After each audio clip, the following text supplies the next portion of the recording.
जय हिंद दोस्तों, मैं सेबी पंजीकृत सलाहकार नहीं हूं। यह वीडियो केवल शैक्षिक और सूचनात्मक उद्देश्य के लिए बनाई गई है। विप्रो बायबैक में एक बहुत ज़बरदस्त एक बंदे ने क्वेश्चन किया और वो मैं पढ़ा तो एक बार लगा कि हाँ, ये भी आपको समझाना चाहिए और ये भी आपके जीवन भर काम देगा। मतलब एक तरीका का नॉलेज है जो मैं आपको अभी दूंगा और वो आपको ज़िंदगी भर एक चीज़ मतलब देगा। हालांकि उससे आपको कोई बहुत ज़्यादा बेनिफिट नहीं होगा, लेकिन आपके सीखने के लिए एक बहुत इंपॉर्टेंट चीज़ यहाँ पे बताने वाला हूँ। देखिए क्या हो गया है ना कि विप्रो का बायबैक का सब्सक्रिप्शन लगना शुरू हो चुका है और बहुत ज़्यादा सब्सक्राइब हो चुका है रिटेल कैटेगरी में भी। हालांकि इसमें रिटेल कैटेगरी कोई अलग से नहीं दिया जाता है, इंडिविजुअल कैटेगरी ही होता है।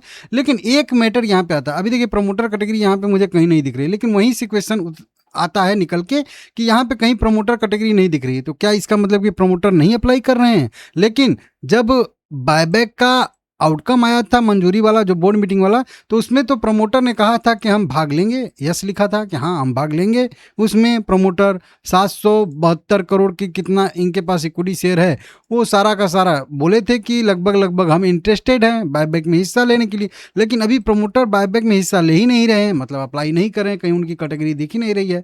तो अगर क्वेश्चन यहीं से शुरू होता है कि अगर प्रमोटर जो हम लोगों के टोटल हैं, जो कि नंबर आपको मैं दिखाता हूँ, टोटल प्रमोटर की संख्या है जो मैं यहाँ पे ऐड करके रखा हूँ, लगभग ये चलिए पुराना वाला डाटा है, लगभग 772 करोड़ इक्विटी शेयर प्रमोटरों के पास है। कितना total number of equity share company के पास है?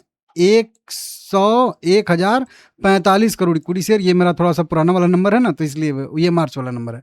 तो 772 करोड़ इक्विटी शेयर प्रमोटरों के पास है। अब 772 करोड़ जब प्रमोटर हैं, तो जब प्रमोटर ने कहा है कि हम तो अप्लाई करेंगे, लेकिन अगर ये लोग अप्लाई नहीं किए तो भाई हो जाए ना कि नहीं। मैं बोल दिया कि मम्मी से कि हाँ शाम को खाना खाऊंगा और दोस्तों के साथ पार्टी में चला गया, तो फिर भाई मेरा बचा हुआ क्या होगा? अब वो प्रमोटर कहाँ जाएंगे, अब उनकी हिस्सेदारी।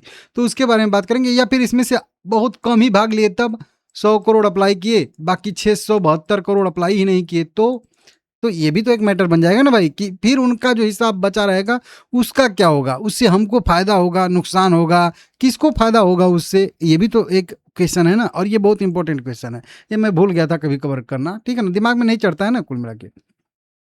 एक ये भी क्वेश्चन है आप लोगों का कि हम 200 रुपये पे खरीदे हैं, तो अगर 30% का एक्सेप्टेंस रेशियो आया, तो 40% का आया, तो इसको मैं बाद में कभी कवर कर दूंगा।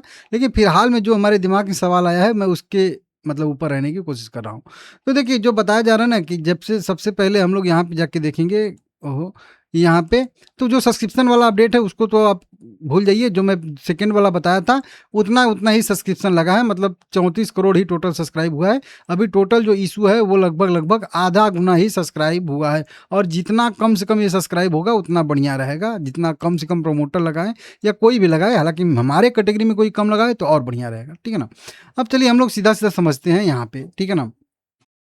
51 करोड़ मतलब नॉर्मल कैटेगरी में है, 9 करोड़ हमारे कैटेगरी में। अब हमारे कैटेगरी में मान के चलिए कि 9 3 27, मान लेते हैं कि 27 करोड़ इक्विटी शेयर जो है सब्सक्रिप्शन लग गए हमारे कैटेगरी में, ठीक है ना।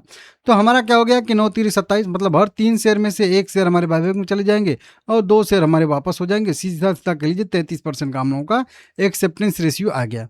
अब नॉर्मल कैटेगरी में है 51 करोड़ इक्विटी शेयर। अब 51 करोड़ इक्विटी शेयर में से मान लेते हैं हम लोग यहाँ पे कि कुछ और 250 करोड़ इक्विटी शेयर मतलब एफआईआई डीआईज के पास भी है, और 775 करोड़ इक्विटी शेयर कह लीजिए जो है प्रमोटर के पास है। मतलब टोटल 1,01,000 करोड़ इक्विटी शेयर है नॉर्मल कैटेगरी में, और उनका शेयर कितना जाना है? केवल 51 करोड़।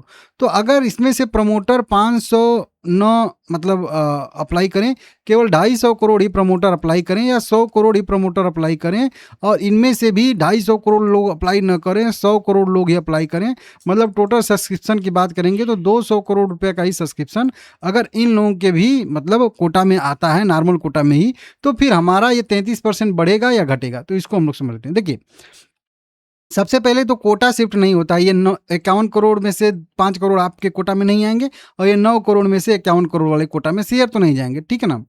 उसके बाद क्या होता है कि एक ही शर्त पे हम लोगों का बढ़ेगा। देखिए सबसे पहले तो इनका 51 करोड़ इक्विटी शेयर इनके कोटा में है, और 200 करोड़ सब्सक्रिप्शन इनके कोटा में लग गया, मतलब नॉर्मल कोटा में लग गया। तो 5 चौक के 20, सीधा-सीधा आ गया 5 चौके 20, तो मतलब हर 4 शेयर में से 1 शेयर जो है नॉर्मल कैटेगरी में जाएगा। हालाँकि इतना बड़ा रेशियो नहीं होता है नॉर्मल कैटेगरी में, और वो आपको बताऊँगा क्यों। तो 4 शेयर में से 1 शेयर इनका बायबैक में चला जाएगा।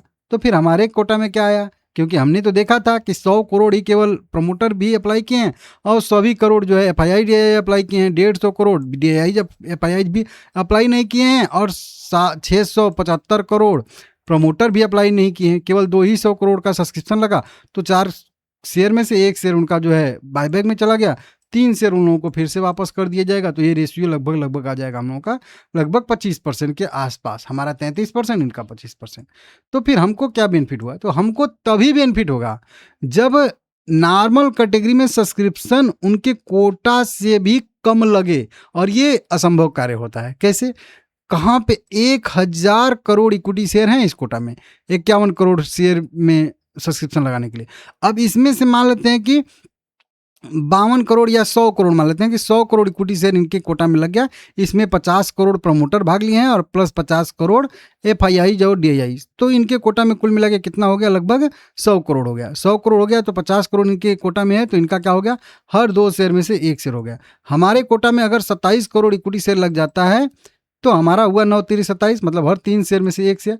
तो ऐसी परिस्थिति भी शायद आ सकती है। हालांकि मुझे क्लियर नहीं है कि नहीं अब सबका समान करके किया जाएगा या कैसे, लेकिन ये मुझे क्लियर पता है कि जब तक इनके कोटा में 51 करोड़ इक्विटी शेयर से ज़्यादा सब्सक्रिप्शन लगेगा तो इनका ये रेशियो बेहतर होगा, हमारा रेशियो बेहतर नहीं होगा। हमारा रेशियो तभी बेहतर होगा, जैसे कि उसको उदाहरण हम लेते हैं कि जैसे मान लेते हैं कि इनके कैटेगरी में केवल 40 करोड़ इक्विटी शेयर ही लगा और हमारे कैटेगरी में 27 करोड़ इक्विटी शेयर लगा, तो हमारा तो 1:3 ही है, मतलब हर 3 शेयर में से 1 शेयर जाएगा, 2 शेयर बच जाएगा। इनके कैटेगरी में पूरा शेयर मतलब जाएगा ही नहीं, मतलब बचेगा ही, 11 करोड़ इनका इक्विटी शेयर बच भी जाएगा। तो इनका 40 करोड़ का 40 करोड़ तो पूरा बायबैक में चला जाएगा नॉर्मल कैटेगरी में, और जो 11 करोड़ बचेगा उसमें जो हम लोग बचे हैं, मतलब कि हर 9 करोड़ हमारा बायबैक में चला गया है, तो 9 दूना 18 करोड़ इक्विटी शेयर हमारा भी तो अभी बचा है ना भाई। तो अभी 18 करोड़ इक्विटी शेयर में से भी 11 करोड़ इक्विटी शेयर खरीद लिया जाएगा, जो लगभग आएगा 1.5 शेयर हर 1 शेयर पे।